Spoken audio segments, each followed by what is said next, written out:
इन साहब को सुनिए, ये सऊदीया में रहने वाली दुल्हन है। हाँ, दुपट्टा ओढ़े रहते हैं हमेशा सर पर। सुन्नी मर्दों के सामने आते नहीं, हम पर्दादार खवातीन हैं। मौलवी तौसीफ उर रहमान साहब सऊदी अरब के उर्दू में तकरीर करते हैं, जरा सुनिए। कहते हैं हजरत हुसैन हाजिज से कूफा की तरफ चले, अरब के एक चश्मे पर पहुंचे, अब्दुल्ला बिन मुती से मुलाकात हुई। जब उसने इमाम हुसैन को देखा, आपके पास आया और कहने लगा, मेरे माँ बाप आप पर कुर्बान जाए, ऐ फरजंदे रसूल आपको क्या चीज इधर ले आई। सुभान अल्लाह। वो इराक से आ रहा था, इराक के हालात देखकर आ रहा था और फिर हुसैन से पूछता है आपको क्या चीज यहां ले आई। वो अंधा था, उसको नहीं पता था तौहीद शिर्क में बदल गई, सुन्नत बिदअत में बदल गई, जिना यजीद ने आम कर दिया, शराब यजीद ने आम कर दी, मस्जिदों के अंदर घोड़े बंधने शुरू हो गए। जो जाकिर कहानी सुनाते हैं, अल्लाह की कसम दुनिया के झूठों में से बहुत बड़ा झूठ करबला की ये कहानी है। अल्लाह की कसम दुनिया के झूठों में से बहुत बड़ा झूठ करबला की ये कहानी है। अगर ये सारा कुछ हुआ होता, यजीद ने इस्लाम का रंग यूं बदला होता, शहादत हुसैन पर 250 सहाबा जिंदा मौजूद थे। वो इस कुफर और शिर्क और बिदअत के तूफान को ठंडे पेटों बर्दाश्त कर लेते। ये भंग के तकरीर करते हैं, नशा करके किताबें लिखते हैं, मुझे नहीं पता। अल्लाह की कसम करबला की कहानी दुनिया के तमाम झूठों में सबसे बड़ा झूठ है। अगर यजीद ने दीन का हुलिया बदल दिया था तो इतने सारे सहाबा इकराम मौजूद थे, वो बर्दाश्त करते।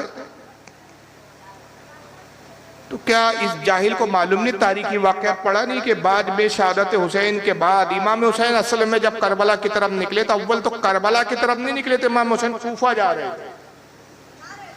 और कूफा क्यों जा रहे थे कि कूफा के जो शिया थे, जो उनके चाहने के दावे करते थे, उन्होंने बार बार इमाम अली मकाम को खुतूत लिखे कि हम यजीद को बादशाह और हाकिम तस्लीम नहीं करते, हम उसको अमीरुल मोमिन नहीं मानते, वो फासिक है, फाजिर है, बंदरों से खेलता है, बेनमाजी है, रक्कासों के रक़्स देखता है, शरीयत को पामाल कर रहा है, बहन भाई के निके को हलाल समझता है, बेनमाजी है, दुनिया भर के ऐब है उसके अंदर। ऐसा शख्स हमारा खलीफा नहीं हो सकता। आप आइए ताकि हम आपके हाथ पर बैत करें और अपना खलीफा हम आपको तस्लीम करें। इमाम अली मकाम ने पहले इनकार किया क्योंकि जानते थे कि अहले कूफा, ये शियाने अली जो अपने आप को कहते थे, अली का गुरो जो कहते थे, ये गद्दार थे। मौला अली के साथ इन्होंने गद्दारी की थी, सिफ़ीन में हज़रत इमाम हसन के साथ गद्दारी की थी, मुतअद्दिद बार इनकी गद्दारियाँ इमाम हुसैन के पेश नज़र थी, इसलिए इमाम ने तवक्कुफ़ किया। आपने उसका कोई जवाब नहीं दिया। खुद शियाओं का एक बहुत बड़ा आलिम है मुल्ला बाकर मजलिसी, 1110 हिजरी में इसकी मौत हुई। अल मुतवफ़्फ़ा 1110 हिजरी। वो अपनी किताब जिलाउल उयून के अंदर लिखता है कि 12,000 खुतूत इमाम अली मकाम को लिखे गए। बार बार तकाज़े किया गया, बार बार बोला गया आइए, लेकिन इमाम ने जाने के लिए आमादगी जाहिर नहीं की। आखिर में खत लिखा गया जिसमें कूफा के रूसा ने अपनी दस्तखतें की और कई दस्तखतें थी और एक इमोशनल ब्लैकमेलिंग वाला खत था। और उस खत का मजमून ये था, उसमें लिखा गया कि इमाम हुसैन अगर अब भी आप ना आए, हम बार बार खुतूत लिख रहे हैं, हम नहीं चाहते कि एक जालिम हम पर मुसल्लत रहे, एक जालिम के मातहत हम जिंदा रहे, मुसलमानों का एक खलीफा फासिक और फाजिर हो। आप आइए, दीन के निज़ाम को संभालिए, दीन का निज़ाम बिगड़ा। और अगर अब भी आप हमारी इतनी इल्तिमास गुजारिशात के बाद नहीं आए तो बरोज़े क़यामत हम नाना रसूलुल्लाह सल्लल्लाहु अलैहि वसल्लम के सामने आपका दामन पकड़ लेंगे और दामन पकड़ के हम नाना से आपकी शिकायत करेंगे कि या रसूल अल्लाह, हम आपके नवासे हुसैन को इल्तिजाएं करके बुला रहे थे लेकिन आपका नवासा आने के लिए तैयार नहीं था। अगर शरीयत पामाल हुई है, अगर शरीयत के अहकाम जो है निस्फ़ नाबूद हुए, उसका जिम्मेदार हुसैन। ये वो आखिरी खत का मुल्ला बाकर मजलिसी लिखते हैं। हमारे उलमा ने भी लिखा, लेकिन मैं जानबूझ के शिया कुतुब से हवाला दे रहा हूं। अब वो बात थी कि इमाम अली मकाम के पास जाने के सिवा कोई चारा नहीं था, तो इमाम कूफा की तरफ निकले। जंग के इरादे से निकले ही नहीं। अगर जंग का इरादा होता तो साहबा को साथ लेते, साहबा साथ होते। खुद अहले बैते अथार के पूरे अफराद साथ नहीं थे। आपके भाई हजरत अब्दुल्ला बिन जाफर नहीं थे जो हजरत ज़ैनब के शोहर थे। और मोहम्मद भी इब्तिदा में नहीं थे, बाद में अब्दुल्ला बिन जाफर ने बीच रास्ते में एक मकाम पर अपने बच्चों को लाके उनकी वालिदा हज़रत ज़ैनब को सौंपा। मोहम्मद इब्ने हनफिया साथ नहीं थे आपके भाई, बहुत सारे अफराद जो कुरैश के थे आपके साथ नहीं थे, बल्कि बहुत से सहाबा रोक रहे थे कि आप कूफा ना जाएं। आप कहते थे मैं जंग के लिए थोड़ी जा रहा हूं, तो कूफा वालों ने बुलाया है, मैं वहां के हालात देखूंगा, उसके बाद फिर मैं कुछ फैसला करूंगा।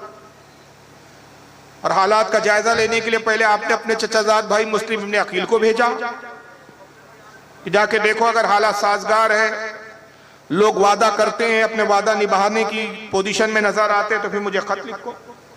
अगर इमाम अली मकाम जंग के इरादे से जाते तो बच्चों को साथ नहीं लिया जाता, जंग में औरतों को साथ नहीं लिया जाता जनाब।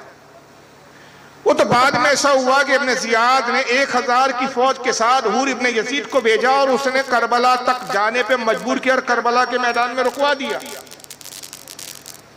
बाद में हूर इब्ने यजीद को जब एहसास हुआ, जब करबला में सारी इब्ने जियाद की 7 मुहर्रम तक कसीर फौज आ गई और देखा कि भाई ये तो लड़ने पर आमादा है, कत्ल गारत पर आमादा है, उसके दिल में इश्क रसूल था, इश्क अहले बैत था। आखिरी वक्त में ऐन मैदान जंग के शुरू होने से पहले हूर इमाम अली मकाम की तरफ आ गए और फिर इमाम की तरफ से लड़ते हुए शहीद हुए। आपने वाक़यात करबला सुनी होंगी। ये सारे वाक़यात बताते हैं कि इमाम अली मकाम कूफा की तरफ जा रहे थे, करबला की तरफ नहीं जा रहे थे। करबला पर लाकर आपके साथ लड़ने पर आपको मजबूर किया गया, इसलिए सहाबा इकराम आपके साथ नहीं थे। बाखुदा इमाम अली मकाम अगर निकलते वक्त ये कहते कि मैं जंग के लिए जा रहा हूं, जिहाद के लिए जा रहा हूं, तो खुदा की कसम एक सहाबी भी ऐसा ना होता जो इमाम के साथ ना जाता। मगर जो कुछ गुजरना था गुजर गया, जो नागुफ्ता वही हालात इमाम और उनके रुफका और उनके अहले बैत के साथ पेश आए वो गुजर गए। शहादत वाक़ई हो गई, अहले बैत के खैमे लूट लिए गए, जुल्म सितम के पहाड़ तोड़ दिए गए। और जब ये लूटा पीटा काफिला अहले बैत का दमिश्क से होते हुए कूफा, फिर दमिश्क से मदीना आया, हालात बताया, ये वही सहाबा मदीने के थे जिन्होंने यजीद को खलीफा मानने से इनकार कर दिया और उसके खिलाफ फौज इकट्ठा करना शुरू किया। उन्होंने अब्दुल्ला इब्ने हंजला उनको कायद बनाया गया। मक्का में साहबा ने बगावत कर ली यजीद से और वहां पर हजरत अब्दुल्ला इब्ने जुबैर को कायद बनाया गया। और फिर यजीद को जब पता चला कि अहले मदीना ने मेरी बैत का इनकार कर दिया, अहले मक्का ने मेरी बैत का इनकार कर लिया, मुस्लिम इब्ने उक़बा नामी बदबक के साथ उसने तकरीबन 1,60,000 की फौज रवाना की। मदीने पर उसने हमला किया। सहाबा ताबईन के दरमियान और इस मुस्लिम इब्ने उक़बा की फौज के दरमियान में शदीद जंग हुई, जिसको कहते हैं वाक़े हर्रा। क्या इस बदबख्त ने वाक़े हर्रा की तारीख नहीं पढ़ी? तारीख का इनकार करते हो यार, शर्म नहीं आती तुमको? और इतना शदीद था वाक़े हर्रा जिसके अंदर तकरीबन 70 सहाबा इकराम शहीद हुए और तकरीबन 700 ताबईन और तबे ताबईन और तमाम कुल जमात मिला के हाफिज इब्ने कसीर ने लिखा है कि कुल 10,000 लोग शहीद हुए अहले मदीना। 3 दिन मस्जिद नबवी पर घोड़े बांधे गए, घोड़ों ने मस्जिद नबवी में पाखाना और नींद किया। मस्जिद नबवी खून से रंगीन हुई, नमाज पर और अजान पर पाबंदी थी। जो भी नमाज की गरज से मस्जिद में आता ये बदबक यजीदी उसको कत्ल कर देते और मस्जिद नबवी का फर्ज उसके खून से रंगीन हो जाता। यहां तक कि ये नऊज़ बिल्लाह मिन ज़ालिक मस्जिद नबवी में बैठकर मिंबर के करीब बैठकर शराब के जाम लुटाते थे, शराब पीते थे। इमाम दारमी रहमतुल्लाह अलैह, जो इमाम बुखारी, इमाम मुस्लिम, इमाम अबू दाऊद, 3 आइम्मा सियाह सित्ता के 3 जल्ल कद्र मुहद्दिस और इमाम के उस्ताद इमाम दारमी, क्या इस बदबख्त ने सुनन दारमी का मुताला नहीं किया, सुनन दारमी नहीं पढ़ी कि वाक़े हर्रा बयान करते इमाम दारमी सही सनद के साथ लिखते अब्दुल्ला बिन मुसय्यब रज़ियल्लाहु ताला अन्हु एक ताबई है, फारूक आज़म के आज़ाद करदा गुलाम, वो बयान करते कि मैं सिर्फ तन्हा था जो उस वक्त मस्जिद नबवी में था और यजीदी मुझे मारना चाहते। मैं दीवानों की तरह रहता था, मेरे हुलिया जो है वो दीवाने और मजनून की तरह था, मेरे बाल बिखरे हुए होते थे, बालों में गर्द गुबार होती थी। जब कोई यजीदी मुझे पकड़ता और मारना चाहता, अल्लाह ताला किसी न किसी दूसरे यजीदी के दिल में मोहब्बत डाल देता और वो मेरी हिफाजत करता और कहता ये दीवाना मजनून है, इसको छोड़ दो। मैं इस तरह बचा रहा। और कहते हैं इमाम दारमी के अल्फाज है कि वो फरमाते हैं हज़रत अब्दुल्लाह इब्न मुसय्यब रज़ियल्लाहु ताला अन्हु, कसम खुदा की इन 3 दिनों में मैं मज़ार नबवी से चिमटा था और 5 वक्त की अजान की आवाज में रसूलुल्लाह की कब्र मुबारक से सुना करता था। सुभान अल्लाह, सुभान अल्लाह, क्या बात है। क्या इस बदबख्त ने हदीसों की किताबें नहीं देखी, तारीख की किताबें नहीं देखी? हाफिज इब्न कसीर ने अल बिदाया व निहाया में लिखा कि 3 दिन मुस्लिम इब्न उक़बा ने ऐलान किया कि 3 दिन पूरा मदीना तुम्हारे लिए हलाल है, जिस औरत के साथ जो सुलूक चाहते हो कर गुजरो। 3 दिन अहले मदीना की औरतें बदबख्तों पे हलाल कर दी गई, बदकारियां हुई। हाफिज इब्न कसीर कहते हैं कि एक अरसे के बाद तकरीबन 1000 उस बदकारी के नतीजे में नाजायज बच्चे पैदा हुए। क्या अलविदाया इब्ने हाफिज इब्ने कसीर की नहीं पढ़ा? रोते इब्ने तैमिया का शागिर्द है, जिसके बहुत अपना तुर्रम खां और बहुत बड़ा इमाम मानते। शर्म आनी चाहिए कि कहता है कि करबला की कहानी फर्जी कहानी है, झूठ है, दुनिया के तमाम झूठों में सबसे बड़ा झूठ करबला की कहानी है। अगर यजीद ने सब कुछ ऐसा किया होता तो सहाबे कराम उसके खिलाफ खड़े नहीं होते, खड़े हुए। और जब ये मदीना को उजाड़ चुका ये मुस्लिम इब्ने उक़बा, ये अपनी फौज के साथ मक्का आया। अब्दुल्लाह इब्न ज़ुबैर सहाबी रसूल फारूक के हज़रत अबू बकर सिद्दीक के सगे पोते, सगे नवाज से माफ कीजिए, हज़रत ज़ुबैर के साहबजादे। और हज़रत ज़ुबैर कौन? रसूलुल्लाह के सगे फूफीजाद भाई, हज़रत सफिया के बेटे।